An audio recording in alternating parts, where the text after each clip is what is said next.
Hello, and welcome to the Libri Labra Book Club. My name is Desiree, and I'm joined by my husband, John, aka BookTube Hubby, and also Book Club VIP member, Tom. Today, we're going to be discussing The Golden Boy's Guide to Bipolar by Sonora Reyes. I don't have a physical copy, so I'm showing this to you guys.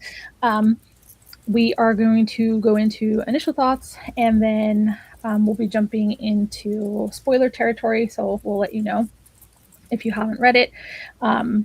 Pick up the book before this one if you haven't read that, which is The Lesbiana's Guide to Catholic School.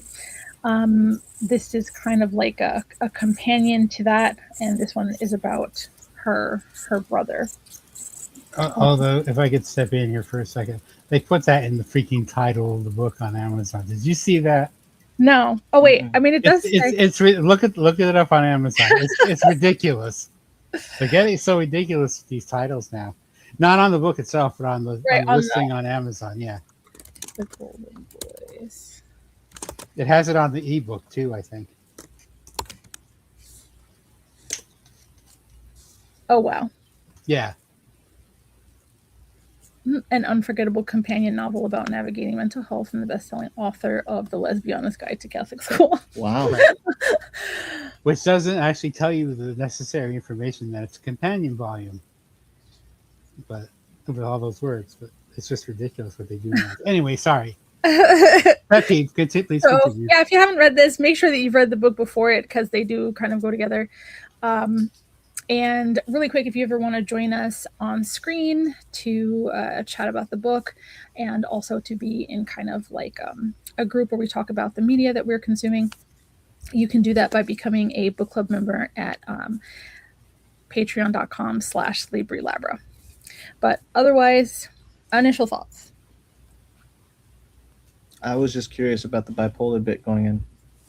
I didn't have any, I didn't read all of the descriptions going in. So I also didn't know that I knew it was from the same author. I didn't know it was a companion novel. So I'm missing that part because I don't think I read all of I may have heard parts of it when you were reading it, but. No, we read it together. Did we? As book club, yes. Yes. Then I'm not remembering a lot.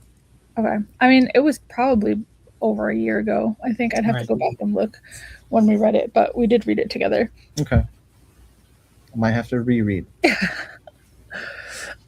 Tom, how about you? Oh, I was happy to find that it was a companion volume, not necessarily a sequel. Although, it is, but it isn't. Right. In both. So.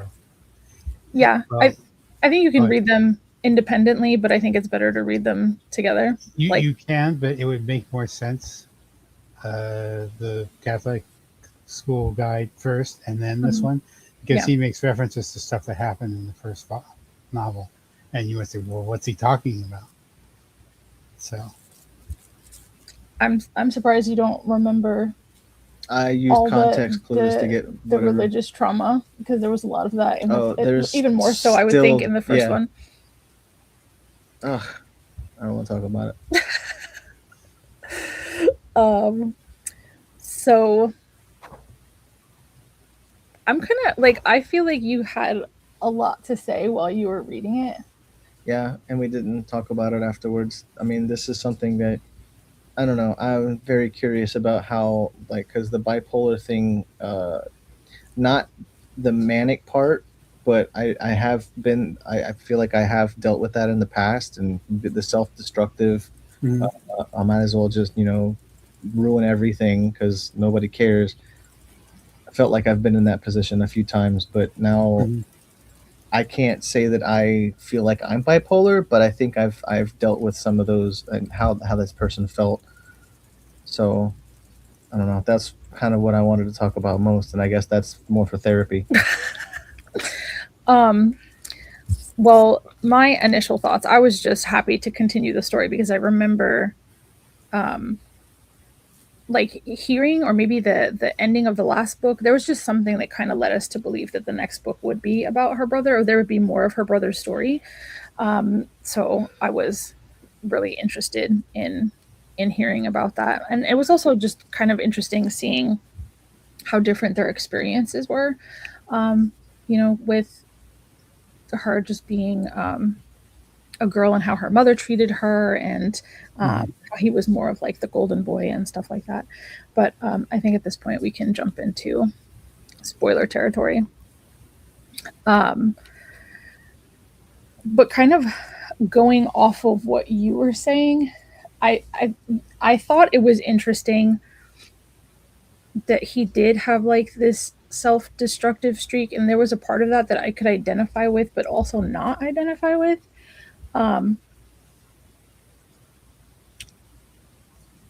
Like it sucked that he felt like what was better for everyone was for him to just like not be in the picture. And that's such a heavy weight for someone to carry, especially at their age. Right at that age also. I'm not really sure what question to open with. One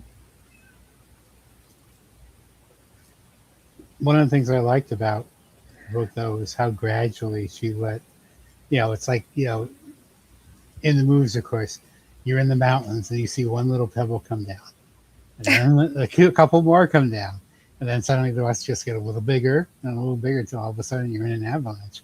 And that's the way she portrayed it in the book, which I thought was really well done. Once he goes off his medicines, right? I was, I don't need those, and what were they doing for me anyway? Yeah, because you don't realize what they are, right. what they're doing for you. But I think that also has to go into the stigma that mental health has, or not having mental health in this in most societies is, you broke your leg. Oh, well, you do this to fix it. Okay, well, okay, you have schizophrenia or something. That's a different proposition. Now all of a sudden it's like, oh, you're doing this. Like, no, it's the condition that you're in is making you do this. And I don't know, it just seems to be a very, very different set of rules for mental health as opposed to physical health. Right. I mean, not just that, but also I think, and not just in like Latino culture, but in other cultures as well, sometimes mental health is so directly tied to religion. So they make it like, oh, this must be a demonic thing, or like because you're sinning, or it's just tied to religion in a way that's like clearly unhealthy and prevents people from getting the help that they need, because now they're dealing with so much guilt on top of everything else, and guilt can make you feel undeserving of help, and that's like really unfortunate. Plus using a loaded word like crazy, to describe yourself. It's like, no, you're not crazy. You're not well, but you're not crazy. There's a difference. Right. The term mental gymnastics had came up in there, and the things that you can convince yourself of are, that could be detrimental too. Like, especially when religion is trying to like slow you down and stop you from doing different things that you feel like you should be or want to be doing, or just being who you are, really. Right. It's like, how do you contort? It's like, a lot of the book he's talking about how his parents, his mother and his grandmother have all these expectations for him. It's like, what do you think the religious expectations are? You're expected to be a certain way, and if you're not, then you're going to hell. It's like, well, no, that's probably not the way it should be, I think. So he's just trading one set of expectations for another.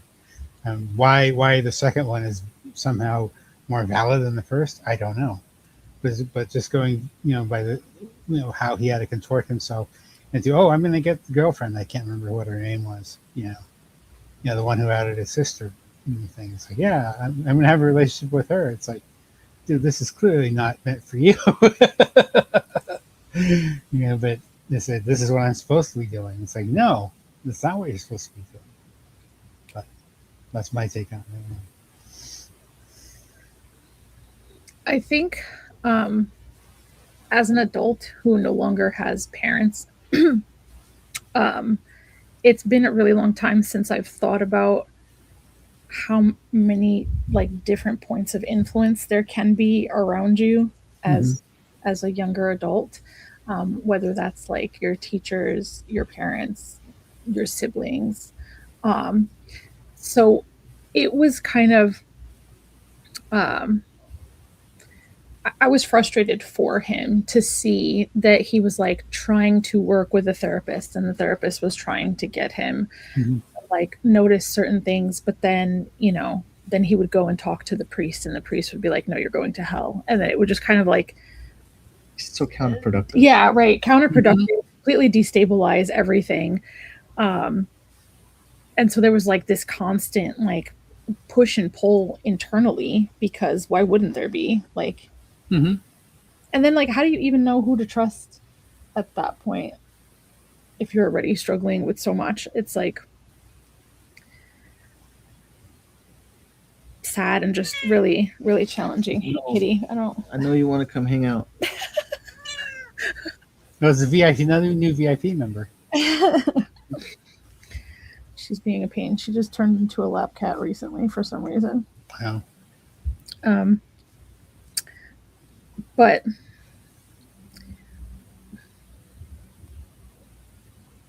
do you think his mom was like navigating things in the best way?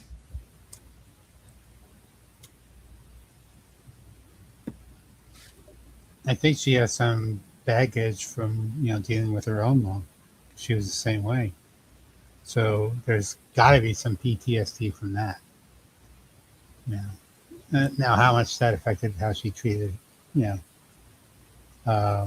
was Cesar. It's unclear and she says herself she didn't know what to do. A lot of the times, she went according to the best information she had available, and she took what she thought was the best course, whether that was good or not. Yeah, but some things that he saw as, oh, you're banishing me to my grandmother's house. It's like, no, she's the same as you. You just don't realize that, and she could help you with her experiences. So there is some logic that he's not aware of, but she is, and the grandmother is. So. I mean, a lot of that was miscommunication too. Yeah, I was gonna say she probably could have communicated that a little bit better. That but the aunt came to pick him up to go to a the intervention style. And was like, no, we're just dropping you off at grandma's, and he was like, that was a betrayal. Yes, I can't believe you just did that to me. Mm-hmm. But again, that could have been just like anybody should be like, hey, we need to talk about this. We're gonna do this, but. I think maybe they felt that warning him ahead of time that he would have done something to ruin it, or he would have done something to blow it up, or and again, how do you know which is the right way? You don't, And this is also a lack of understanding, because if they didn't know that grandma was bipolar until later in life, mm-hmm. And then she kind of felt like, oh, I'm dealing with my mom being crazy all the time, and oh my God, you're acting just like her. That's just that's a sad again, lack of understanding. It's just, and like, how many people actually go through life without that diagnosis? A lot, probably. Because that's one of the like with anything, dyslexia also comes to mind. It's like, oh, I have dyslexia. It's like, were you diagnosed? Yeah, that's the major question. Same thing with like schizophrenia and such. You may think you experience all these things, but whether that's what you actually have is another story. So, not to say you couldn't be right, but I would say, when a medical professional says, okay, this is what you have, this is the game plan for treating it, what do you think, sort of thing, is better than, oh, I think I have this, and looking it up on the University of Google. So that's not to say that's what Cesar did, but he's just trying. I think his main thing is just to try to avoid him thinking himself as crazy, or people thinking about himself as crazy. I know that he stopped taking his medication, but I don't think I remember like what led him to stop taking. I think he stopped before this, but his cousin kind of cemented it when she was said something about her dad working in the pharmacy, and then that the doctors actually get a cutback from prescription drugs to people. Yeah, that's what made it stick. So he was like, well, if that's the case, then I don't want to be manipulated. Yes. Yeah, well, even with each chapter, they list, the problem, the issue that's being explored, like paranoia, delusions of grandeur. I think it was the fact that he forgot a day or two, and then was like, that didn't seem to make a difference. So why am I even taking this? Yeah, but the difference is so subtle you don't notice. Right. But that's one of those medications that you have to take for weeks before you start feeling anything. Right, and that's what they say in the book too. It's like, yeah, you got to be on this for a while before you see any effects. And then, like when you go off them, it's the same thing. The effects lessen until the drug isn't in your system anymore. Okay, now game on with your regular whatever symptoms you were trying to avoid by taking it. So.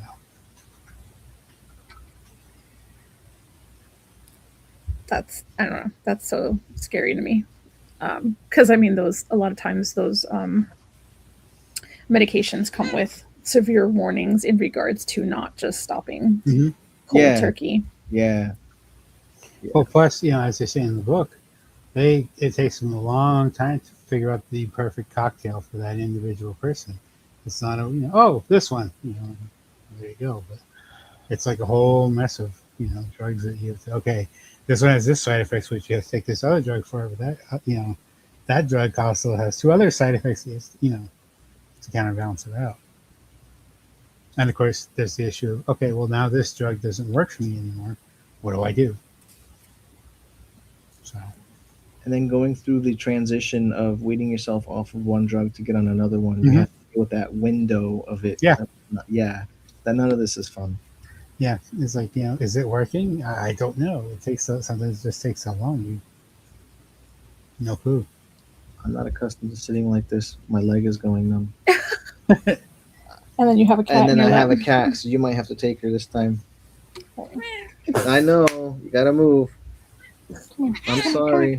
The injustice of it all. Oh, okay. You don't want to say. Fine. Nope. Okay. Better. Oh. Okay. There you go. What was I can't remember the name of the guy that he liked. Jamal. Jamal.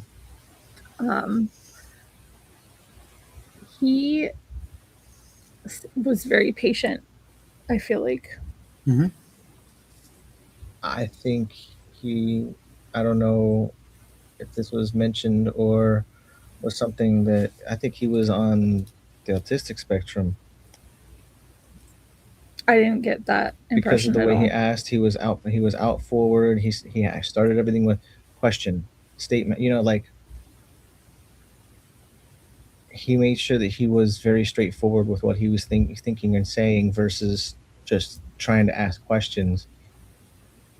So I think that he was a very specific type of person too. I mean, it might not be the diagnosis, but I think he was definitely that patience comes from that type of personality, I guess. But just knowing somebody's going through some things too, or that they're, if you know someone's bipolar, that you're gonna have to be patient with that person. Mm-hmm. But wasn't he patient with him before that? Because I mean, like even Cesar didn't want to accept that was his diagnosis. Like he didn't want to hear that was the case. They never do. So then, at what point did he tell Jamal? Because they had already been involved before any of that. No. Maybe Jamal didn't have to actually know. No, he just.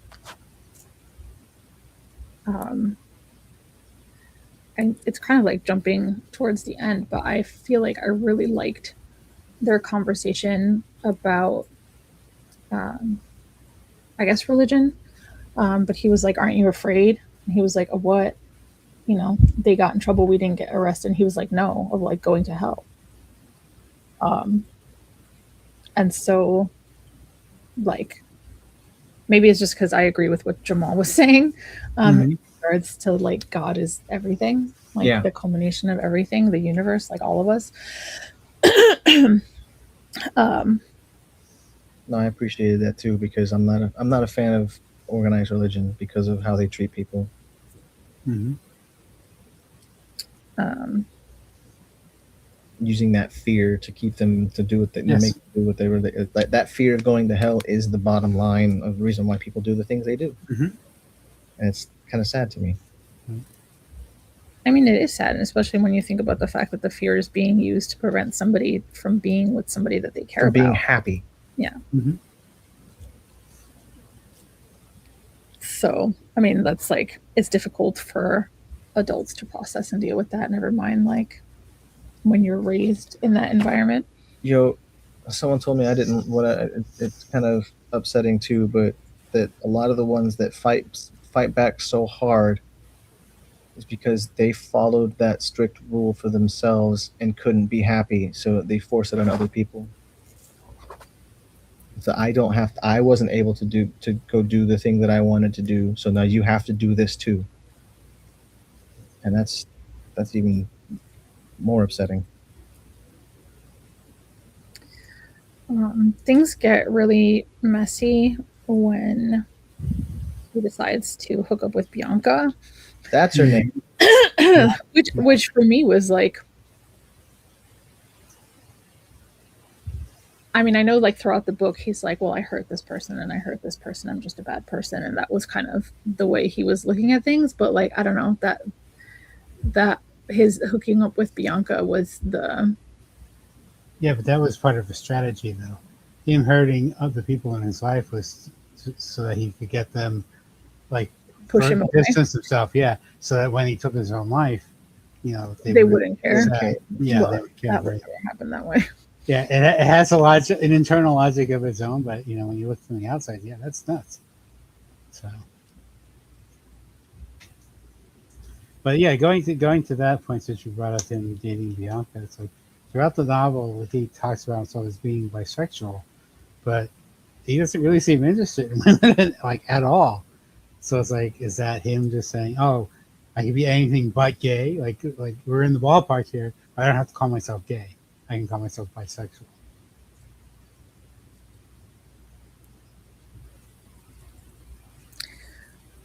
That's interesting. I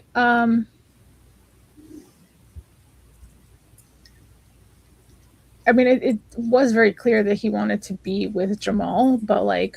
Right, but that doesn't necessarily make him gay. He just, you know, it's possible he could just really like Jamal. You know, right? Yeah, right. But just the fact that he was even able to date Bianca for a little while means that he like, it wasn't torture. It wasn't something that he was like, oh, I can't do this at all. I can't stand this. You know, but I didn't get that impression. Yeah, so that's that. No, it wasn't that he was averse to it, but you know, when push comes to shove, it's like, no, this isn't for me. So I don't know. I mean, at that point, we're kind of splitting hairs here. You know, is he gay or but given what we've been shown in the book, I'd say he's gay, but you know, I could easily say, you know, support. Oh yeah, he's bisexual because of Bianca. But he says he was attracted to Bianca, but not enough to like actually do anything about it. So my question would be, well, you know, what does that mean then? Yeah, I'm attracted to you, but I really didn't want to put my hands on you, sort of a thing. Yeah, that's what I was gonna say. I would just think that like just not emotionally attached to her. Like, right. Maybe he could have dated another girl and been happy for a while, but right. And of course, pick the one girl that, you know, was his sister's best friend, and you know, who outed his sister in the school they were at, in Catholic school. So yeah. I don't know, man. I overthink things, but I also have a theory because she was completely obsessed with his sister that she might have been actually gay too, but didn't actually want to. Oh yeah, clearly. Yeah. You know, yeah. So Bianca really, and she outed his sister for a fear-based thing because of religion or school or whatever, but no, just to get the heat off her. Oh well, there's the gay person right there. See, right. Because I'm totally not, you know. And then I had a theory about Hunter too, because how often he was trying to get Caesar to hang out with him after the fact, Right. And then Caesar went back to Jamal, and Hunter was like, "Well, okay, well then, all right, what's this No, other but guy?" it was clear that who was it? It was Hunter Avery. Avery. Avery. Yeah, They yeah, hit it off. yeah, there were a couple. Yeah, so but like I said, that you don't have to think about. You don't have to think, oh, I'm going to do this, this, and this. He had to premeditate. Not Jamal, Cesar, all of his interactions with Bianca. Whereas with Jamal, it just flows naturally. So that should tell you something right there. Just doing what comes naturally. So. I probably should have said this earlier on, but like in regards to content warnings for the story itself, there was drug use, religious trauma, suicidal ideation, Mm-hmm. there was violence and bullying. So I'm trying to think. Yeah, but if you didn't have those, you wouldn't really have a story. Unfortunately, because where's the conflict now? Right, but some people just want to be prepared going in. Oh, I understand that, but like some of them I've seen, they're like, if you knew anything about the book, oh my god, that's a huge spoiler. Because I forget which book it was, and the book was the trigger warning was rape. And it's like, if you knew anything about the book, that would be a massive spoiler right there. So, it's kind of like when the movies, when they put like the trailers to advertise the film, it's like if you knew anything about the movie, it's like that's a spoiler. Hey, but you don't realize it because you don't know what the context is of the image they're showing you. So, I'm not saying that they shouldn't have trigger warnings. I'm just saying there's a flip side to that. I tend to be aware of, but I don't usually look at the trigger warnings until after I've read the book. So no, like I don't look at blurbs for the same reason. Right. There was one book, I think it was one of Octavia Butler's. It was Talents or So, or one of the two parables. And if you read the blurb, it's like, Jesus Christ, that's a spoiler. That's a massive spoiler. What are you putting it right in the thing? So anyway, I'm digressing. Let's go back to the book.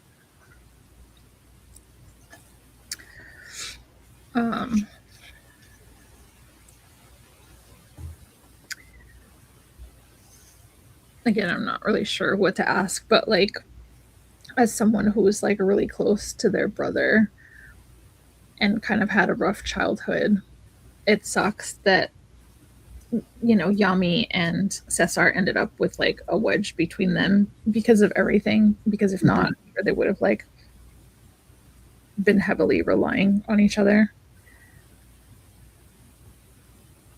Yeah, plus they had that poem that they had together. Dad's poem. Hmm? Wasn't the poem that Dad gave them or whatever? Or it was a reminder of Dad at least, and he was like, "Well, I'm going to use this for Yami and us now that Dad's not around." Like I don't remember that taking it down because of that, but it's like no, this like actually I am you and you are me and that sort of a thing. Yeah. Yeah, well, since we mentioned, his dad, that's pretty ballsy. It's like, dude, you're not even in the picture, and you feel qualified to, send that kind of an email. harsh. That was harsh. Period. Yeah, it's like you are, way entitled to be writing like that to the son you haven't seen for how many years now. So, how you don't approve of what he's doing? It's like you don't even know. Like, when was the last time you saw him? If you really cared, you would have seen him by now. Now, did he get deported? I think he did. The dad? Yeah. I don't know. There was more about like why they were separated in the first book, but I can't really recall. Well, going to that, I believe that in my heart of hearts, and I don't know, I haven't looked this up.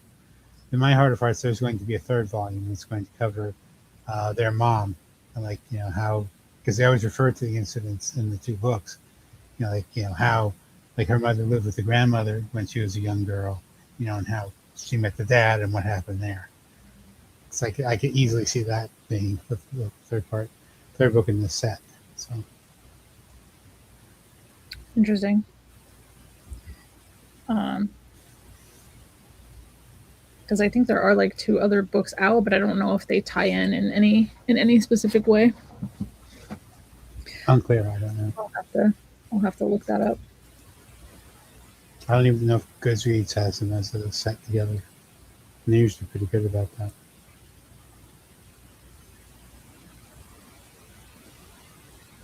I'm not sure what else to add.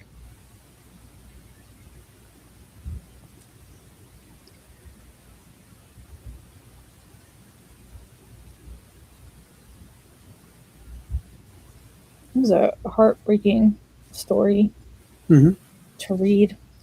I am glad that, like, in the end, he was able to get the help that he needed. There was a lot of tough conversations that had to happen. It seemed group helped out a lot. Yeah, it did kind of seem that. And that therapist tried really hard to get him to go to group so many times. Finally did. He found more friends, actually. Yeah, it's like, oh, these people are like you, even though you won't admit it. The commonality of experience. All for different reasons, too. Yeah. That was probably the biggest thing. But I mean, like, even like his first couple of group sessions, he wasn't even being fully honest with what he was telling them. And then how can you make progress if you're not being honest? You know, you have to have the valid data, not the invalid data to proceed from anything. I've seen like on social media and stuff, people being like, well, how does the therapist know I'm telling the truth?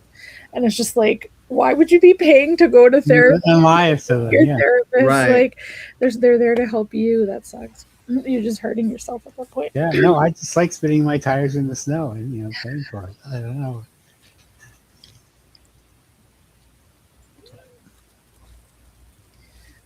But I mean, I guess in specific instances where like he does ask her, are you gonna tell? Who are you gonna tell? At least there's that honesty of like, at least if you're not going to hurt anyone else or hurt yourself, then you could stay here, but otherwise. There was other things that her therapist and her mom was talking about, and he felt that was a violation. Yeah. Because he felt that everything, he said the therapist was kept confidential. He said, well, that's mostly true. He said that if I make a diagnosis like that, I have to tell the guardian, because God forbid something should happen. That will be the first question. Did you let anybody know that they had this condition? And the answer is no. I wonder if there was the difference between mom can tell the therapist things, but the therapist can't tell mom things. Right.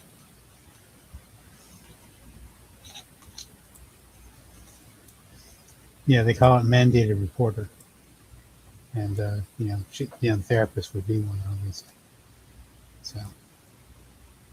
Oh, he was still in high school, right? So still a minor? Yeah, that's what I mean. Yeah, they're by law, at least here in Pennsylvania, they have to. Things do have to be reported to mom. Yeah. To whoever needs to know, hey, this is what's going on, sort of thing. So.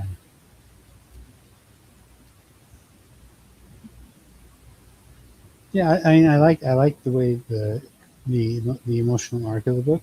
I was just hoping that because his descent was about 70% of the book, and then I wish the other part would have been 50-50, but that's splitting hairs. So, but I like I said, I did like the way she captured that very, very gradual descent. Right. And then you come to a certain point, like, well, how did I get here? And you look back, it's just little changes every day. So. That scene towards the end where, like, I guess Nick came out of nowhere and decided to start trouble. That was a pretty intense, violent scene. At the lake? Yeah. Yeah. I don't know if it's because I have asthma, so whenever I think of anybody suffocating in any way, it's like triggering to me. But just the idea that anyone can hold someone underwater like that just kind of freaks me out. But I thought that was interesting in the sense that if he wanted to be with God, as he says, but not have to do it himself, this would be one way to accomplish that. Yeah, I know from like the writing perspective, there was his inner thoughts in regards to how that's what he wanted, but that his body kept fighting against it anyway. Because that's what bodies do. They want Right. to. Yeah, we are programmed for survival instinct. Mm-hmm.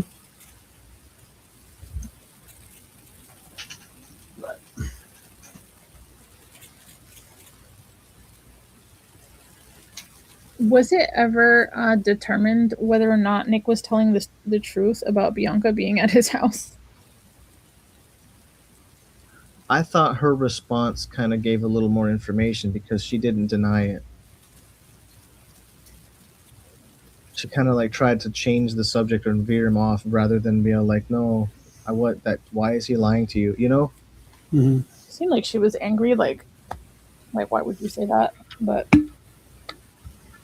I don't know. I could have been wrong.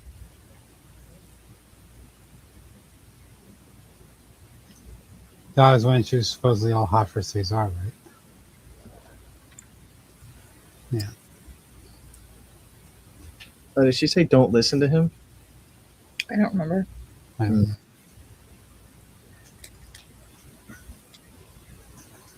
I think it was more about how like he was like, is that true? Was she there? And then he decided he didn't care. That he didn't care about it because he didn't really care about her. That he cared about Jamal. Yeah, but by then it was pretty clear that the reason why she was interacting with him, Cesar, is she wants Yaman to get closer to the Yami, right? Yeah. So that's a big hint to Cesar. So yeah, this isn't what she's trying to make it out to be, and then to learn that after the fact, that just seals the deal. So, Bianca was a mess. Mm-hmm. Yeah, supposedly healthy mental health wise, but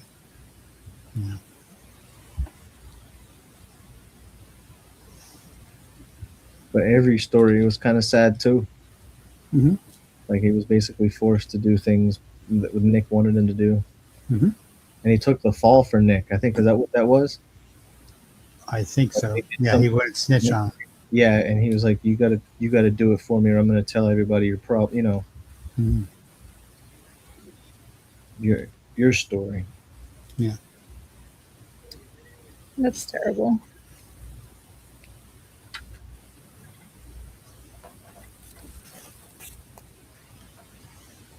Oh, that was the other thing. When Cesar gets expelled from, was it the Catholic school? Was he in this one? Because he and Bianca had that picture. Mm-hmm. Now, from what I remember, it was kissing the bottle of alcohol. I don't remember what it was. It does not show them drinking it. So it's like, where did they get drinking alcohol from? Because the picture they posted, as far as I'm aware, there's an implication if the teenagers have alcohol and they're showing it off, chances are they would drink it. Yes, but that's not proof that they actually drank it. Or they didn't say anything about the school either, that they even went to that school, right? Right. Yeah. But the school caught wind of it, and oh no, you're out. It's like, well, prove it then. Other than taking like a blood alcohol test or having other pictures of them actually drinking. I don't know if they posted those. But the picture that he specifically mentioned was them just kissing the bottle. And that's circumstantial evidence. Like, gee, what do you think happened next? But we don't know, And, we dropped it and it broke on the floor because we were playing with it. Yeah. Oops. But, them, a lot of the outcomes are them not drinking it. as small as they are, the probabilities, but still. Now, did they look drunk in the pictures already? Who knows? I don't know. I don't remember what thing was. But like I said, just based on what the description of the creature's like, no, no, that's wrong. They weren't caught drinking in the picture. They're approximately, clearly in the vicinity of alcohol, but what do you think happened next? But still, it wasn't them drinking. So. I can't imagine being called into the principal's office to have them scold me for something I did on the weekend. Like, right. I get that they were like, oh, well, you go to this school and it's a reflection of like, that's intense. I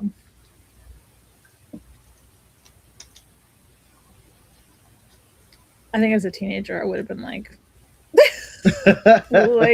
okay, whatever. I'm sure my godparents would have been furious with me, but I don't know.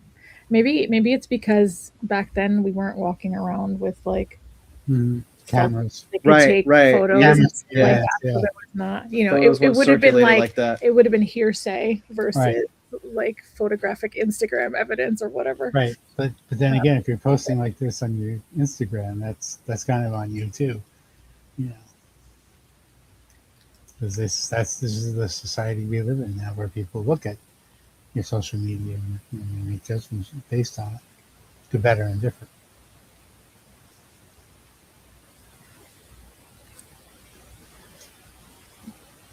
And with her being so online all the time, you'd think she'd be aware of that, but apparently not.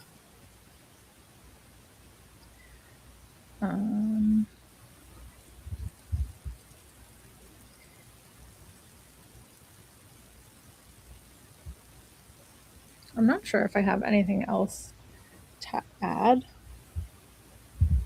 So, unless you do, or Tom, you do, I think I'm okay. Yeah, I think we did a good job. The ratings, final thoughts. Final thoughts.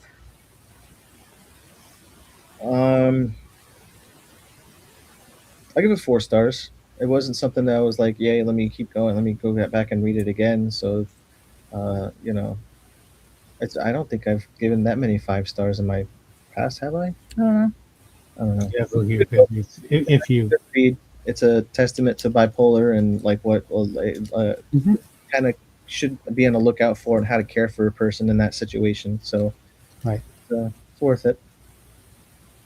I'm not trying to change your rating, but you have a little bit of distance from when you finished it. But while you were reading it, you were pretty emotional about it because you kept messaging me and being like, "We're gonna have to talk about this."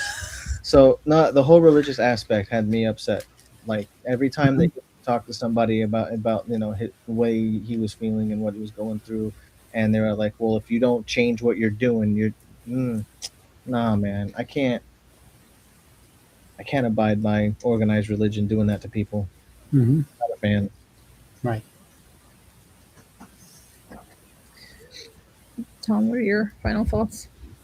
I enjoyed the book as much as one can enjoy a book about mental illness, but and also clearly I am not the target demographic here, so. But like I said, I would read more in this series. So if she does actually write that book about the mom and such, I would read it. So I would give it 4 stars.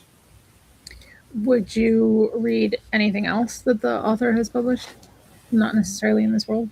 It depends on what it would be, because I think there's she did a cartoon, a comic, and that may be more YA than I'm prepared for. I don't know. I'd have to look it up because it was on sale recently on Amazon. It's on now. I think the next thing that he's publishing is like a Mexican Hunger Games or something like that. Okay. It sounded interesting. I'm not sure when it releases or whatever. I know there's like something about a proposal. I'm gonna have to look up all the synopsis on these because I do want to see if they are related in any way, shape, or form. And then I guess I'll let you guys know. But I feel like for me, this was more of a 5 star. I do like how it goes together with the book before it. And Right. I feel like the way the family is written is really good. The dynamic and how it's described just feels very realistic to me in regards to like a Latino family. And um and even though like none of us touched on it, I kind of really liked the chapter titles. Because I don't know, the way it did a really good job of kind of summarizing the entire chapter in like a sentence in regards to like the emotional. without Mhm. getting spoilers usually Mhm. too. So I thought those were pretty unique and cool. Um, and I did listen to the audiobook. I thought the audiobook was really good. And Yeah, like, it looks like they have two other books. The proposal, which I actually have because it's on sale on Amazon and Kindle, and this is what I was talking about, the Luis Ortega Survival Club.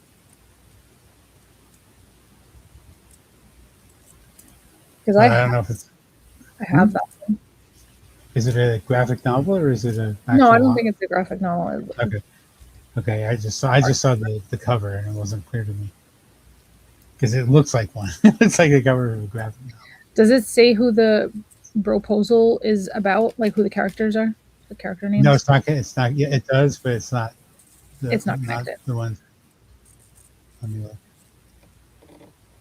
Just in case you were going to, because I do that when I get books. If I've done one for a book club before, and they say, "Oh, I'll future proof," just in case this comes around again.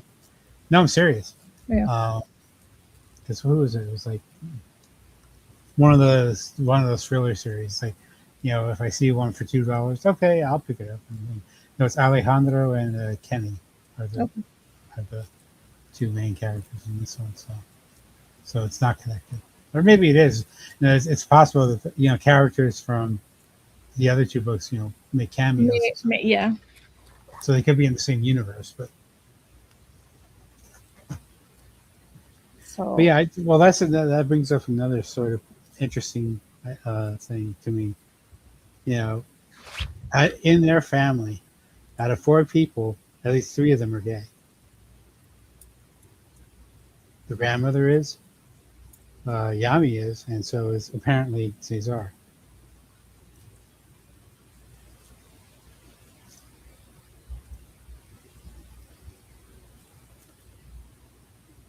Not that that means anything, just that was interesting. yeah. Um, I'm not sure what to necessarily do with that. I think from like a storytelling perspective. I think what are the odds? I have no idea what the odds are. Let me preface that. But it just seems like okay.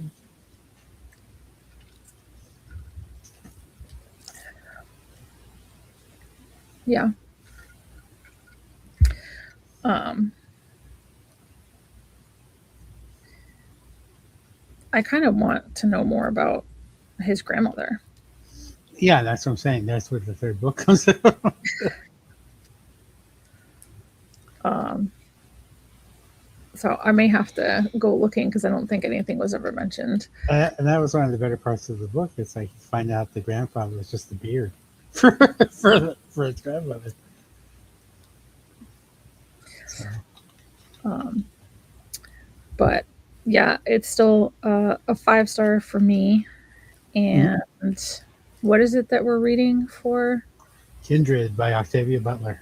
All right, Kindred by Octavia Butler is what we're reading for July.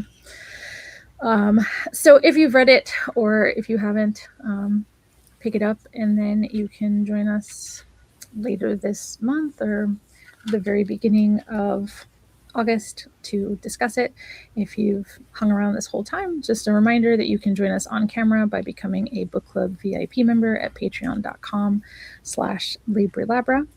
And thanks for being here and enjoy the rest of your weekend. Did you have anything else to add? Bye. Okay. Bye. All, folks.